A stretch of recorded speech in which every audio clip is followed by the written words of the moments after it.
Semaine 5, psaume 24. Bonjour et bienvenue à Dieu au quotidien, notre série d'études méditatives sur le livre des psaumes. Nous en sommes au 4e jour de notre 5e semaine et allons aujourd'hui étudier ensemble le psaume 24.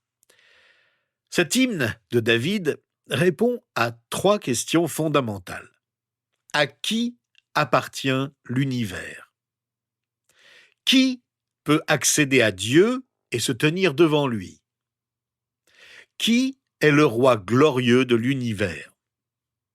Notre vie quotidienne tourne en fait autour de ces 3 questions. Plus que vous ne le pensez, votre vie quotidienne tourne autour de ces questions. Alors examinons-les dans ce psaume. Premièrement, à qui appartient l'univers ? La réponse se trouve au versets 1 et 2. C'est à l'Éternel qu'appartient la terre avec tout ce qu'elle contient, le monde avec tous ceux qui l'habitent, car il l'a fondé sur les mers et affermi sur les fleuves. Il ne suffisait pas à David de dire que la terre entière appartenait à l'Éternel. Il ajoutait que toute sa plénitude lui appartenait également. Difficile d'imaginer une déclaration plus générale sur la propriété de Dieu. La plénitude de la terre, tout ce qu'elle contient, peut désigner ses récoltes, ses richesses, sa vie ou son culte. Dans tous ces sens, le Dieu Très-Haut est le propriétaire de toute sa création. Tout lui appartient. La propriété de Dieu sur la terre s'étend à tous ceux qui y vivent. Par ses droits de création et sa subsistance continue, Dieu a un droit sur chaque personne ayant jamais vécu. Dieu a droit à la terre et à tous ses habitants, car il les a créés. Plus précisément, David se réfère au récit de la création de Genèse 1 et se souvient de la création de la terre au milieu des eaux, le 3e jour de la création. Dans sa première lettre aux Corinthiens, au chapitre 10, Paul a cité ce passage, afin d'établir le principe selon lequel aucun aliment n'est impur en soi, et qu'en réalité rien n'appartient aux faux dieux auxquels les païens offraient des offrandes, car la terre, avec tout ce qu'elle contient, appartient au Seigneur. En un sens, nous pourrions dire que le monde appartient à Satan. C'est ainsi que l'apôtre Paul le décrit dans sa 2e lettre aux Corinthiens au chapitre 4, en parlant des incroyants. Si notre évangile est encore voilé, il l'est pour ceux qui périssent, pour les incrédules, dont le Dieu de ce monde a aveuglé l'intelligence afin qu'ils ne voient pas briller l'éclat que projette l'évangile de la gloire de Christ, qui est l'image de Dieu.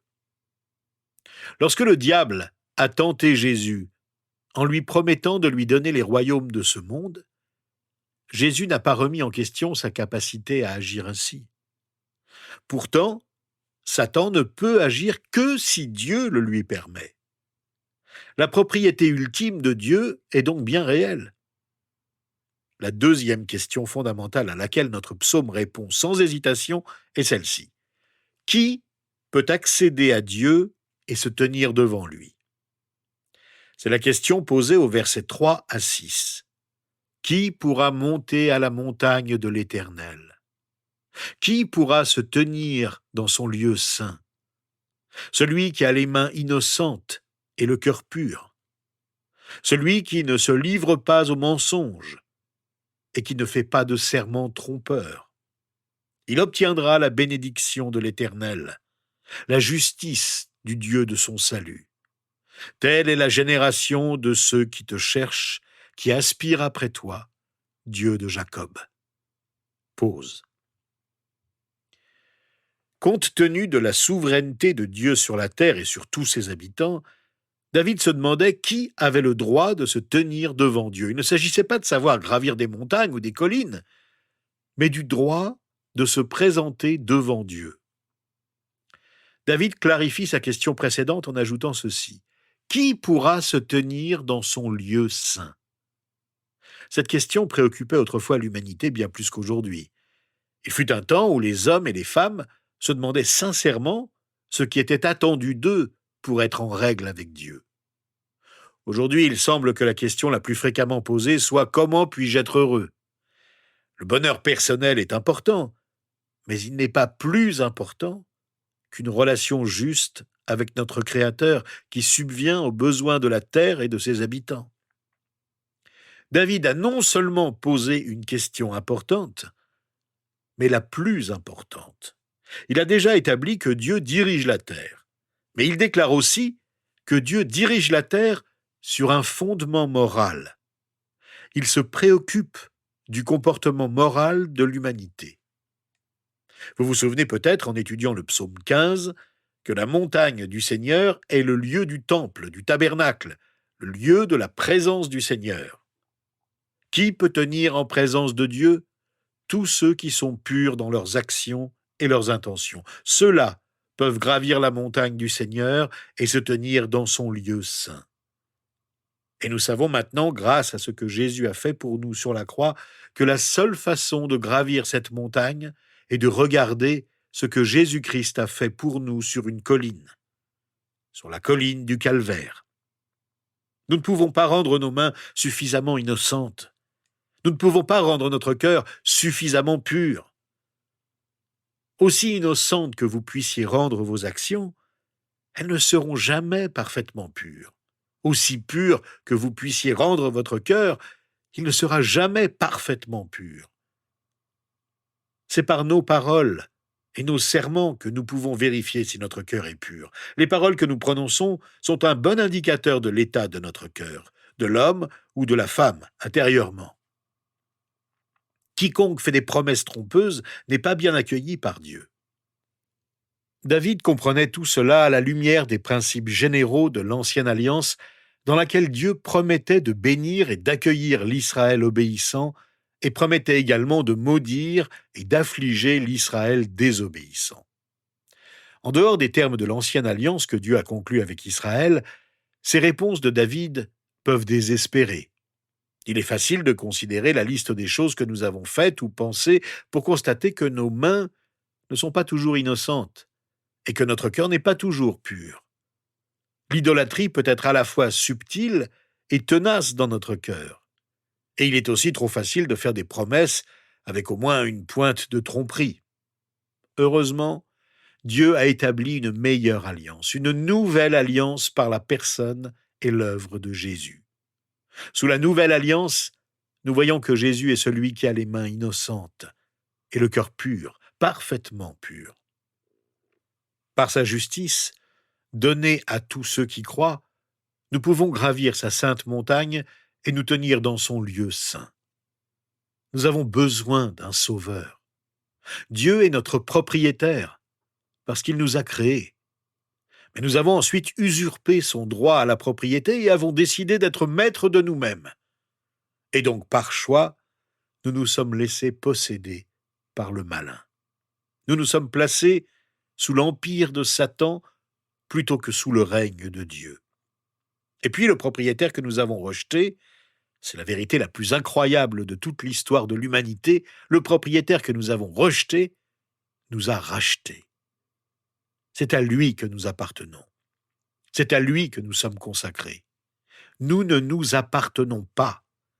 Nous avons été rachetés à un grand prix. Et ce prix, c'est Jésus-Christ, mourant sur la croix, qui l'a payé. Il nous a rachetés en donnant sa vie pour nous. Dieu est notre sauveur. Et parce qu'il est notre sauveur, une question se pose à vous comme à moi. Qui ou que cherchez-vous? Si Dieu est votre libérateur, si Jésus est votre sauveur, alors vous pouvez vivre la vérité qu'il nous a enseignée dans le Sermon sur la montagne. Cherchez d'abord son royaume et sa justice, et tout ce dont vous avez besoin vous sera accordé. Une fois que vous savez que Jésus est votre sauveur, cela change ce que vous recherchez dans la vie. C'est pourquoi cette question est si importante. Qui peut gravir la montagne du Seigneur? Seuls ceux qui ont trouvé Jésus comme leur sauveur. Nous arrivons donc ainsi à la troisième question fondamentale à laquelle le psaume 24 répond, au verset 7 à 10. Qui est le roi glorieux de l'univers? Écoutez la réponse qui nous est donnée à 2 reprises, tant le Seigneur veut que nous l'obtenions. Portes, élevez vos linteaux. Élevez-vous, portes éternelles. Que le roi de gloire fasse son entrée. Qui est ce roi de gloire? L'Éternel, si fort et si puissant. L'Éternel puissant dans les combats. Portes, élevez vos linteaux. Élevez-les, portes éternelles. Que le roi de gloire fasse son entrée. Qui donc est ce roi de gloire? L'Éternel, le maître de l'univers. C'est lui, le roi de gloire. Pause. Dieu est le roi de gloire. L'expression roi de gloire est utilisée 5 fois dans ces quelques versets. La première partie de ce psaume proclame la grandeur de Dieu. La deuxième partie explique comment l'homme peut entrer en relation avec ce grand Dieu. La troisième partie accueille Dieu parmi son peuple en ouvrant ses portes. Si nous supposons que le roi David a écrit ce psaume, soit pour l'arrivée de l'Arche de l'Alliance à Jérusalem, soit en commémoration de celle-ci, nous pouvons également constater qu'il a vu dans cette cérémonie le symbole de choses plus grandes. En amenant l'Arche de l'Alliance, symbole et signe de la présence de Dieu parmi son peuple, et en ouvrant les portes de Jérusalem, David apporte la présence de Dieu dans la ville. Comme le fait remarquer le commentateur américain Boyce, d'anciennes sources rabbiniques nous apprennent que dans la liturgie juive, le psaume 24 était toujours utilisé lors du culte du premier jour de la semaine. Le premier jour de la semaine est notre dimanche. Ainsi, en combinant ces faits, nous pouvons supposer que ces paroles étaient récitées par les prêtres du temple au moment même où Jésus monta sur un ânon et gravit les marches rocailleuses de Jérusalem. Le roi des rois est entré à Jérusalem assis sur un ânon. Mais ce psaume a aussi une autre histoire. Il est lu par l'Église le jour de l'Ascension. Au fil des siècles, il a été lu à maintes reprises le jour où nous célébrons le retour de Jésus au ciel. C'est le jour de l'Ascension que Jésus a parlé à ses disciples et leur a confié la mission d'aller à Jérusalem, en Judée, aux extrémités de la terre, puis il est monté au ciel, là où se trouve son trône. Ouvrez les portes du ciel. Le roi de gloire entre pour prendre place sur le trône. Ce psaume a une magnifique histoire. Le roi de gloire entre à Jérusalem et le roi de gloire entre au ciel. Mais ces versets contiennent aussi un défi personnel. Une question se pose. À qui ouvrez-vous la porte de votre vie? À qui allez-vous ouvrir la porte de votre cœur pour recevoir la direction, les conseils, l'espérance et la force dont vous avez besoin? Levez la tête aux portes de vos cœurs. Laissez entrer le roi de gloire dans votre vie. Ne remettez pas votre décision à plus tard. On suppose que lorsque Dieu est accueilli avec portes et barrières ouvertes, il est heureux d'entrer. Le roi de gloire rencontrera son peuple s'il l'approche correctement et que les portes de son cœur lui sont ouvertes. L'idée que les portes ou barrières pourraient être ouvertes à Dieu, mais qu'il ne viendrait pas demeurer en nous, n'est même pas envisagée. Lorsque nous nous approchons de lui, il s'approche de nous. Dans le livre de l'Apocalypse, au chapitre 3, cette idée est présentée comme une supplication de Jésus à son peuple qui a tendance à l'oublier. « Voici, je me tiens à la porte et je frappe. Si quelqu'un entend ma voix et ouvre la porte, j'entrerai chez lui, je souperai avec lui et lui avec moi. » Jésus l'a promis, « Ouvrez la porte et j'entrerai. » Peut-être avec une pointe d'étonnement, David remarque que le même Dieu qui répond à l'accueil de l'homme est toujours le roi de gloire. Il est puissant au combat. Son ouverture à l'homme ne diminue ni sa gloire ni sa puissance. Jésus frappe à la porte de notre cœur, non pas parce qu'il est faible, mais parce qu'il est bon. N'oublions jamais qu'il règne sur son trône à la droite du Père. Alors que nous terminons notre étude de ce merveilleux psaume, je vous invite à prier notre Seigneur avec moi. Notre Père, Roi glorieux, nous confessons avec joie et reconnaissance ta majesté. Toi qui règnes sur l'univers entier, toi qui règnes sur tous les humains de tous les temps. Comment avons-nous pu t'abandonner et tolérer le mal dans nos vies? Et pourtant, nous continuons de commettre des fautes. Nous ne respectons pas ta parole comme nous le devrions. Mais nous venons vers toi en te demandant de rendre nos actions et nos pensées pures et justes. Nous savons que tout t'appartient et que tu veux qu'à notre tour nous t'appartenions. Nous voulons gravir la montagne qui nous mène en ta présence. Purifie-nous, nous te supplions, et accepte-nous alors que nous venons vers toi. Que ton esprit nous guide et que nous te servions de mieux en mieux. Ô Roi de gloire, fais ton entrée triomphale en nous et demeure en nous pour l'éternité. Nous contemplons ta gloire. Comme Jésus t'a glorifié et comme tu l'as glorifié, révèle-nous ta gloire pour que nous puissions toujours mieux t'adorer. Au nom de Jésus. Amen. Demain, nous étudierons ensemble le psaume 25, un psaume de David, désireux d'être instruit par Dieu, son Sauveur.